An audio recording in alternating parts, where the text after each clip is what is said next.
Good morning guys, দেখো কেমন আছো তোমরা সকলে। আশা করছি সকলে খুব ভালো আছো আর আমিও ভালো আছি। তো দেখো পিয়ুষ এখনও ঘুম থেকে ওঠেনি আর এখন বাজে 5:30। তো 5টার সময় আমরা ঘুম থেকে উঠি, ও এখনও ঘুম থেকে ওঠেনি। ওকে তুলে ডাকলাম আমি, আর এই যে আমি দেখো রেডি হয়ে গেছি। তো দেখো বিছানাটা তুলে নিয়েছি, আর বিছানা তুলে নেওয়ার পরে আমি ঘরটা ঝাড় দিয়েছি। তারপরে ভাবলাম ঘরটা মুছে নিই। তো দেখো ঘরটা মুছছি, আর আমাদের ঘর মোছা যেটা দিয়ে ঘর মোছা আর কি, সেটা ভেঙে গেছে। তো কেনাই হচ্ছে না, বাজারে যাওয়াই হচ্ছে না। বাজারে যদিও যাই তো মনে থাকছে না কি মানে নেওয়ার কথা। তো সেই জন্য হাত দিয়ে একটা কাপড় নিয়েছি, সেটা দিয়েই ঘরটা মুছতে হচ্ছে আমাদের। আর আমার মনে হয় যে ওটা দিয়ে দাড়ি দিয়ে মোছার থেকে মনে হয় এটা দিয়ে মুছলে বেশি ভালো হচ্ছে। তবুও যাই হোক কিনতে হবে একটা, ভাবছি কিনে নিয়ে আসবো। তো দেখো ঘরগুলো মোছা হয়ে গেছে। তা বারান্দাটা মুছছি, ভাবলাম ঘরগুলো মোছার ভিডিওটা করতে পারলাম না, তো বারান্দাটা মুছি এটার ভিডিওই করে তোমাদের সাথে একটু শেয়ার করি। তো দেখো বারান্দাটা মুছছে, আর এটা সিঁড়ির মানে সিঁড়িঘরের এটা, তো সিঁড়িঘরের বারান্দা। তো সেটাও মুছে নিচ্ছি ভালো করে। আর সব ভালো করে মুছছি, কারণ আমরা আবার গঙ্গা স্নান করতে যাব, ওই জন্য একটু তাড়াতাড়ি করছি। অনেক দিন ঠাকুরটা খেতে পারিনি বলতে পুজো টুজো করা হচ্ছে না আমাদের, এটাই।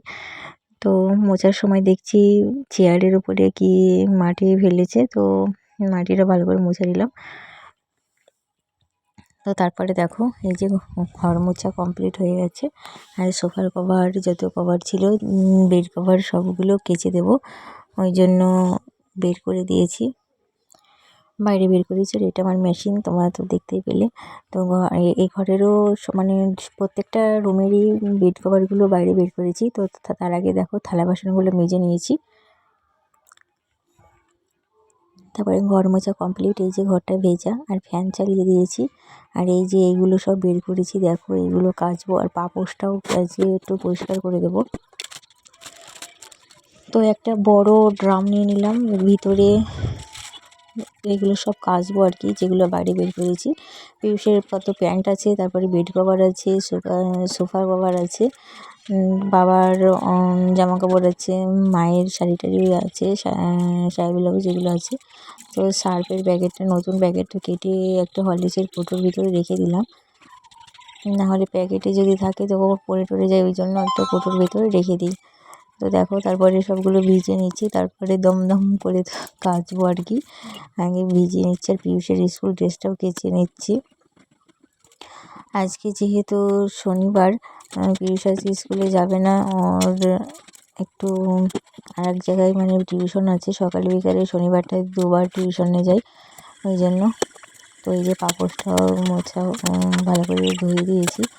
তো তারপরে এই যে কেসে নিচ্ছি, দেখো তো বালিশের কভার, তারপরে বেড কভার সবগুলোই বের করেছিলাম কাচার জন্য। আর এগুলো খুব একটা নোংরা হয়েছিল না, তবুও মানে একদিন বাদে বাদে আমি কেচে দিই, নাহলে ভালো লাগে না আর কি। তো দেখো আর তো আমাদের মানে টিউবওয়েলের এখানে একটা পেয়ারা গাছ আছে, তো সেখানটায় তো পেয়ারা গাছ আছে, সেই পেয়ারের পাতা পড়ে উঠোনটা মানে দিনে কতবার ঝাড় দিতে হয় তার ঠিক নেই। তো তারপরে দেখো ছাদে চলে আসলাম, আর ছাদে এগুলো সব মেলে দিচ্ছি, বেড কভারগুলো, তারপর জামা কাপড় যেগুলো ছিল সবগুলো মেলে দেবো। তার আগে তোমাদের বলি, আমাদের এই যে একটা দেখতে পাচ্ছ ছাদে আছে একটা ডালিতে কুল শুকাতে দিয়েছি। তো এর আগে অনেক কুল ছিল, সেগুলো মানে আমার ননদের বাড়ি পাঠানো হয়েছে। আর কেন পাঠানো হয়েছে তোমাদের বলছি, শোনো তোমরা মনোযোগ সহকারে।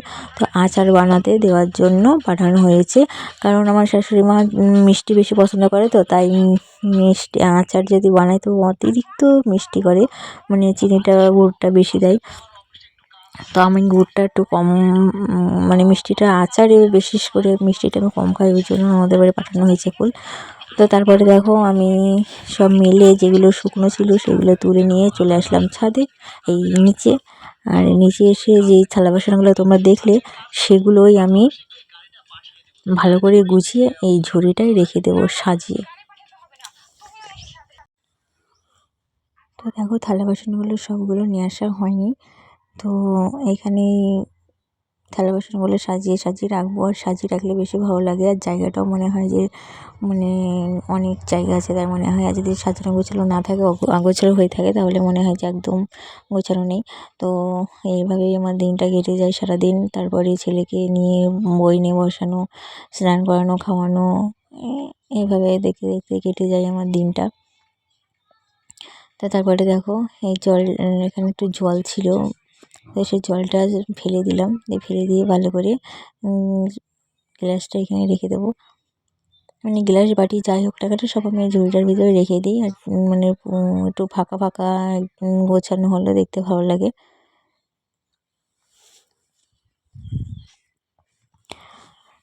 আর এখন যেহেতু মানে ঠান্ডা গরম, তো সকলেরই ঠান্ডা জ্বর আসছে, তো আমারও শরীরটা ভালো না, ঠান্ডা জ্বর মানে অনেক দিন ধরেই। ডাক্তার দেখাতে যাবো ভাবছিলাম, তো যাওয়াই হচ্ছে না। তো যাব কাল পরশু, দেখা যাক কী হয়। তো দেখো এই যে আমার গোছানো হয়ে গেছে, আর বেসিনটা পরিষ্কার করে নিয়েছি। তো তারপরে চলো তোমাদের দেখাই। মানে এই যে মিট কেসটাও ভালো করে গুছিয়ে নিয়েছি, কাপগুলো ধোয়া হয়েছিল, তো গোছানো হয়েছিল না, তাই গুছিয়ে নিলাম। আর এটা আমাদের নতুন ফুল আর কি। তো তারপরে দেখো আমি এই রুমে চলে আসলাম। তো বিছানা শুকিয়ে গেছে, যেগুলো কেচে দিয়েছিলাম সেগুলো শুকিয়ে গেছে। তো এখন আমি স্নান করিনি, ভাবলাম আগে সব ভালো করে গুছিয়ে নিই, তারপরে স্নান করব। তো আজকে শ্যাম্পু করব, যেহেতু কালকে গঙ্গা স্নান করতে যাবো, ওই জন্য আজকে শ্যাম্পু ট্যাম্পু করে নেবো আর কি।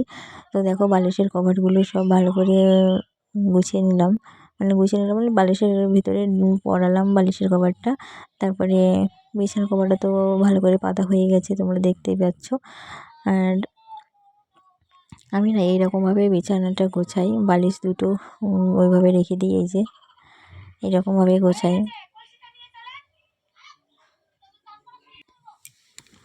তারপরে চলে আসলাম আমাদের রুমে।